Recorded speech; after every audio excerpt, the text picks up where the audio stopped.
Hello दोस्तों, नमस्कार। हमारे यूट्यूब चैनल पर आपका स्वागत है। आज हम देखेंगे जीएस के टॉप 100 क्वेश्चंस जो कि आपके हर एग्ज़ाम्स में आए हुए क्वेश्चन हैं। यदि आप ये पूरी क्लास करते हैं तो आपके एग्ज़ाम्स में यहाँ से क्वेश्चन ज़रूर बनेंगे। आप चाहें किसी भी कम्पिटिटिव एग्ज़ाम्स की तैयारी कर रहे हों, चाहे आप एसएससी की कर रहे हो, रेलवे या कोई other state exam, UP UP PCS, अन्य कोई गवर्नमेंट कम्पिटिटिव एग्ज़ाम्स, जैसे आपके अपकमिंग एग्ज़ाम्स इस समय कौन से हैं। एसएससी एमटीएस है आपका, जो कि आपका 4 फरवरी से स्टार्ट है। SSC GD, UP constable, UP home guards, UPSI and other exams. तो यदि आप गवर्नमेंट एग्ज़ाम्स की प्रिपरेशन कर रहे हैं तो ये क्लास आपके लिए अति महत्वपूर्ण है। इसमें हम टॉप 100 क्वेश्चन करवाएंगे जो कि 1 लीनियर क्वेश्चन है। तो देखेंगे इसमें कौन कौन से क्वेश्चन हैं। पहला क्वेश्चन आपका क्या है? पहला क्वेश्चन है, भगवान बुद्ध को ज्ञान की प्राप्ति कहाँ हुई थी? तो इसका राइट आंसर हो जाएगा बोध गया। आप देख सकते हैं, आप क्वेश्चन भी दिया गया है और उसी के पास में उसका आंसर दिया गया है। जैसे कि पहला क्वेश्चन हो गया आपका, भगवान बुद्ध को ज्ञान की प्राप्ति कहाँ हुई थी? तो इसका राइट आंसर आपका हो जाएगा बोध गया। नेक्स्ट क्वेश्चन आपका है, आर्य समाज की स्थापना किसने की थी? तो आर्य समाज की स्थापना स्वामी दयानंद सरस्वती ने की थी। इसका राइट आंसर हो जाएगा स्वामी दयानंद। अगला है, पंजाबी भाषा की लिपि कौन सी है? तो इसका राइट आंसर हो जाएगा गुरुमुखी। पंजाबी भाषा की जो लिपि है वो आपकी कौन सी है? गुरुमुखी। आपका नेक्स्ट क्वेश्चन क्या है, भारत की मुख्य भूमि का दक्षिणतम किनारा कौन सा है? तो भारत की मुख्य भूमि का जो दक्षिणतम किनारा है वो आपका Kanyakumari. Kanyakumari is the right answer. इसका राइट आंसर हो जाएगा कन्याकुमारी। अगर एग्जाम में क्वेश्चन आ रहा है भारत की मुख्य भूमि का दक्षिणतम किनारा कौन सा है, तो आपका कन्याकुमारी राइट हो जाएगा। नेक्स्ट क्वेश्चन आपका है, भारत में सबसे पहले सूर्य किस राज्य में निकलता है? तो ये हो जाएगा आपका अरुणाचल प्रदेश। नेक्स्ट क्वेश्चन क्या है, इंसुलिन का प्रयोग किस बीमारी के उपचार में होता है? तो ये आपका हो जाएगा मधुमेह। इंसुलिन का जो यूज़ होता है वो मधुमेह बीमारी के लिए यूज़ किया जाता है, जिसको डायबिटीज़ बोलते हैं। इस क्लास के सारे क्वेश्चन आपके लिए अति महत्वपूर्ण हैं। अगला क्वेश्चन क्या है, बिहू किस राज्य का प्रसिद्ध त्यौहार है? असम, जो कि एसएससी का सबसे महत्वपूर्ण क्वेश्चन है। बिहू किस राज्य का प्रसिद्ध त्यौहार है? तो है असम का।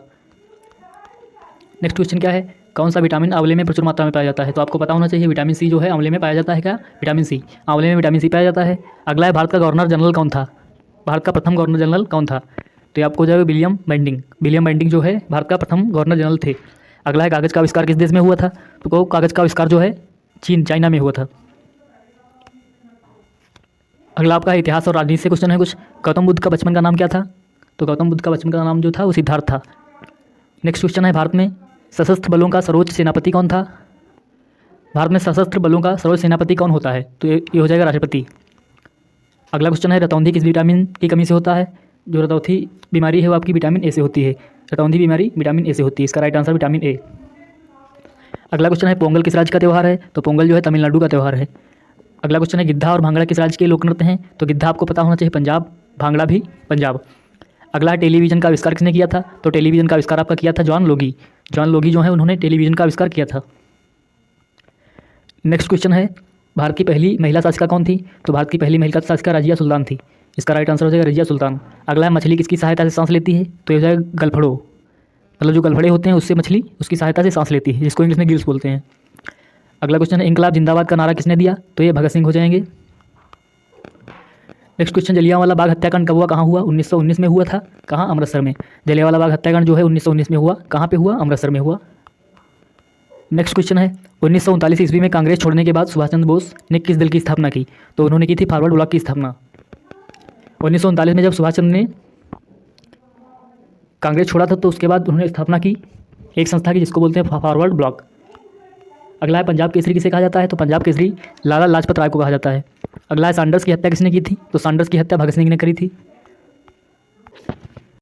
अगला क्वेश्चन है, 1857 ईस्वी के विद्रोह में किसने अपना बलिदान सबसे पहले दिया? तो ये हो जाएंगे Mangal Pandey ji. Mangal Pandey is the right answer. अगला है, भारत की पहली महिला राज्यपाल। भारत की पहली महिला राज्यपाल कौन थी? सरोजिनी नायडू। सरोजिनी नायडू जो है भारत की पहली महिला राज्यपाल थी।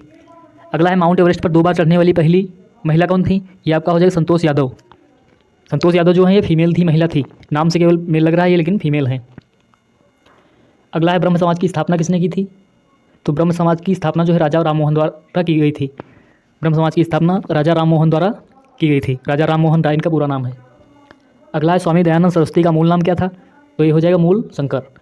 वेदों की ओर लौटो का नारा किसने दिया था? दयानंद सरस्वती ने दिया था वेदों की ओर लौटो का नारा। फिर है, रामकृष्ण मिशन की स्थापना किसने की थी? ये आपका हो जाएगा स्वामी विवेकानंद। स्वामी विवेकानंद। अगला है वास्को डी गामा भारत कब आया? तो वास्को डी गामा भारत आया था 1498 ईस्वी में।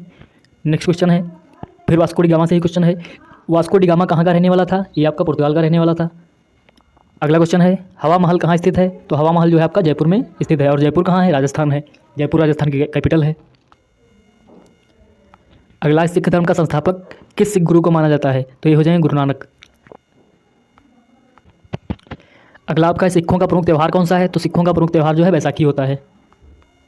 अगला क्वेश्चन है, लौह पुरुष किस महापुरुष को कहा जाता है? तो सरदार पटेल को लौह पुरुष कहा जाता है। अगला आपका है, दिल्ली स्थित लाल बहादुर शास्त्री की समाधि का क्या नाम है? तो इसका नाम है विजय घाट। अगला है, महाभारत के रचयिता कौन है? तो महाभारत के रचयिता हैं महर्षि वेद व्यास। अगला है, अर्थशास्त्र नामक पुस्तक किसने लिखी? तो चाणक्य ने लिखी थी। और फादर ऑफ अर्थशास्त्र के पिता कौन है? तो हो जाएगा आपका एडम स्मिथ। ये है अर्थशास्त्र नामक पुस्तक किसने लिखी? चाणक्य। फिर अब आ गए हैं आपके राष्ट्रीय और अंतर्राष्ट्रीय दिवस। जय जवान जय किसान का नारा किसने दिया था? लाल बहादुर शास्त्री। लाल बहादुर शास्त्री ने जय जवान जय किसान का नारा दिया था। यहाँ पर जो है 10 से 15 मिनट में आपके 100 क्वेश्चन हो जाएंगे और सारे क्वेश्चन आपकी परीक्षा की दृष्टि से बहुत ही उपयोगी हैं। तो अगला क्वेश्चन देखेंगे, संविधान सभा का स्थायी अध्यक्ष कौन था? तो ये थे डॉक्टर राजेंद्र प्रसाद। संविधान सभा के स्थायी अध्यक्ष डॉक्टर राजेंद्र प्रसाद। अगला क्वेश्चन है, संविधान सभा की प्रारूप समिति के अध्यक्ष कौन थे? तो ये थे डॉक्टर भीमराव अम्बेडकर। संविधान सभा के अगर स्थायी अध्यक्ष पूछे तो डॉक्टर राजेंद्र प्रसाद। अगर संविधान सभा की प्रारूप समिति के अध्यक्ष पूछे तो आपके डॉक्टर भीमराव अम्बेडकर जी थे। अगला है, विश्व रेड क्रॉस दिवस किस तारीख को मनाया जाता है? तो विश्व रेड क्रॉस दिवस 8 मई को मनाया जाता है। अगला है, सूर्योदय का देश के नाम से कौन सा देश प्रसिद्ध है? ऐसा कौन सा देश है जिसको सूर्योदय का देश कहते हैं? तो ये आपका जापान। अगला क्वेश्चन है, अंतर्राष्ट्रीय महिला दिवस किस तिथि को मनाया जाता है? अंतर्राष्ट्रीय महिला दिवस कब होता है? तो अंतर्राष्ट्रीय महिला दिवस जो आपका है 8 मार्च को मनाया जाता है। अगला है, क्षेत्रफल की दृष्टि से भारत में सबसे छोटा राज्य। तो क्षेत्रफल की दृष्टि से जो है भारत में सबसे छोटा राज्य है आपका Goa is the right answer. अगला है, ओणम किस राज्य का प्रसिद्ध त्यौहार है? तो ओणम जो है केरल का प्रसिद्ध त्यौहार है। अगला है, दिल्ली भारत की राजधानी कब बनी? 1911। दिल्ली जो भारत की राजधानी है वो राजधानी कब बनी? तो 1911 is the right answer. Next question, सबसे चमकीला ग्रह कौन सा है? तो सबसे चमकीला ग्रह शुक्र है। भारत का राष्ट्रीय पशु कौन सा है? बाघ है। ये तो बहुत ही नॉर्मल क्वेश्चन आ गया। ऐसे भी क्वेश्चन एग्जाम में आते हैं, कुछ क्वेश्चन नॉर्मल भी आते हैं जो कि सबके हो जाते हैं। अगला है, भारत का राष्ट्रीय पक्षी कौन सा है? तो इसका मोर सही हो जाएगा। नेक्स्ट क्वेश्चन है, भारत का राष्ट्रीय जलीय जीव कौन सा है? भारत का राष्ट्रीय जलीय जीव कौन सा है? तो ये हो जाएगा गंगा डॉल्फिन। गंगा डॉल्फिन भारत का राष्ट्रीय जलीय जीव है। अगला है, भारत का राष्ट्रीय फल कौन सा है? तो राष्ट्रीय फल हो जाएगा आम। फिर आपका भारत का राष्ट्रीय फूल कौन सा है? कमल है। भारत का राष्ट्रीय पेड़ कौन सा है? बरगद का पेड़ है। ये सारे क्वेश्चन बहुत ही नॉर्मल, बहुत ही ईजी क्वेश्चन है। भारत का राष्ट्रीय खेल कौन सा है? हॉकी है। इस टाइप के भी क्वेश्चन एग्जाम में बनते हैं। हाँ, अगला क्वेश्चन है, ये बढ़िया क्वेश्चन है। भारत के राष्ट्रीय झंडे की लंबाई और चौड़ाई में अनुपात कितना है? भारत का जो राष्ट्रीय ध्वज है, राष्ट्रीय झंडा है, उसकी लंबाई और चौड़ाई में अनुपात क्या है? 3:2, 3:2। मतलब 3 उसकी लंबाई होगी और 2 उसका चौड़ाई हो जाएगी। अगला है, भारत का राष्ट्रगान किसने लिखा था? तो भारत का राष्ट्रगान रविन्द्रनाथ टैगोर जी ने लिखा था। अगला है, भारत का राष्ट्रगीत कौन सा है? तो भारत का राष्ट्रगीत है वंदे मातरम। फिर अगले क्वेश्चन आपके हैं इतिहास और महापुरुष से रिलेटेड क्वेश्चन है, जो कि फर्स्ट क्वेश्चन, भारत का राष्ट्रगीत किसने लिखा? बंकिम चंद्र चटर्जी। अगला है, महात्मा गांधी को राष्ट्रपिता सबसे पहले किसने कहा था? तो ये थे आपके नेताजी सुभाष चंद्र बोस। भारत में जो महात्मा गांधी को राष्ट्रीय पिता सबसे पहले कहा था नेताजी सुभाष चंद्र बोस ने।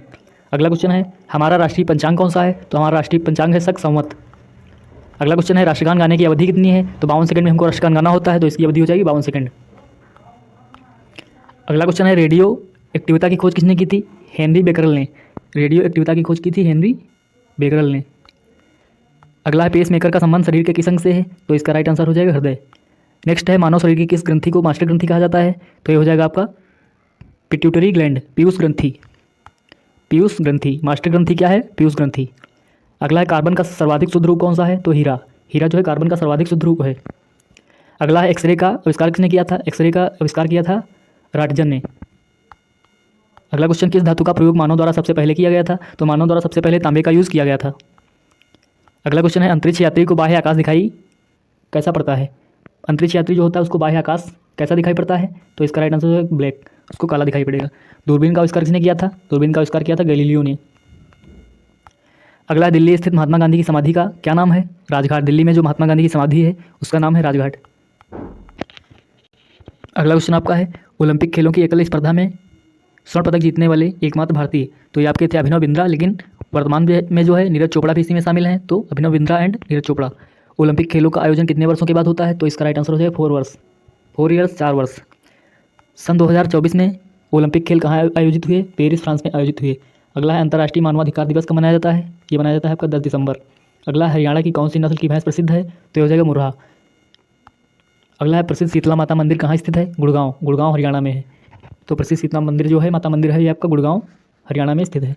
अगला है विशाल हरियाणा पार्टी किसने बनाई थी? तो ये आपके हैं राव वीरेंद्र सिंह।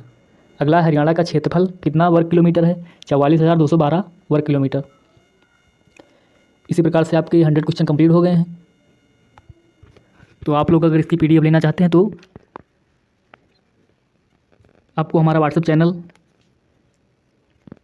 यूट्यूब के बायो में मिल जाएगा, उस पर आप फॉलो कर सकते हैं उसको। इंस्टाग्राम का लिंक आपको मिल जाएगा, उसको आप फॉलो कर सकते हैं। और यूट्यूब का चैनल सब्सक्राइब करें।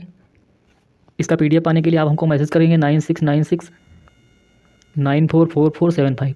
आप इस पर मैसेज करें और PDF हम आपको भेजेंगे। और इसी प्रकार की वीडियो पाने के लिए हमसे जुड़ सकते हैं, चैनल सब्सक्राइब कर सकते हैं हमारा। व्हाट्सएप पे चैनल को फॉलो करें, इंस्टाग्राम पे फॉलो करें और यूट्यूब चैनल को सब्सक्राइब करें, वीडियो को शेयर करें। इसी प्रकार की क्लास आपको इस यूट्यूब चैनल पर मिलती रहेगी। और गवर्नमेंट एग्जाम से रिलेटेड कोई भी क्वेरी हो तो आप संपर्क कर सकते हैं। धन्यवाद।